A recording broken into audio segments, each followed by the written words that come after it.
Wow. So I think one thing about isolation is that it breeds loneliness, right?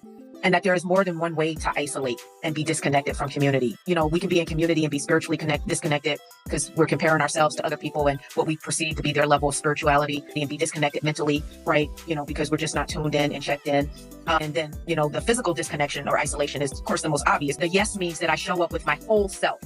And in that, it requires some vulnerability. And sometimes the yes reveals the unhealed parts of us, right? And so the hesitation to be in relationships and connection, it really is just revelation about the unhealed parts of ourselves. And so either we can draw back from that, or we can lean into that and say, the fact that I don't want to be in community, or if I'm in community and I'm in the selective forms or levels of isolation, it's just an opportunity that the enemy wants to use to compress you, but God wants to use it for revelation to heal you. And so if you're going to be sharpened for the next level of your assignment, requires a certain level of vulnerability and a closeness and an intimacy. And I think that we have to be honest with ourselves about our fears around intimacy, and deal with that so that we can have the full benefit of community. Because if we're in community and we don't share when we're in need, or we don't share about the areas where we need sharpening, we don't even fully benefit from the community. And that in and of itself is a form of isolation that is driven by woundedness and pride.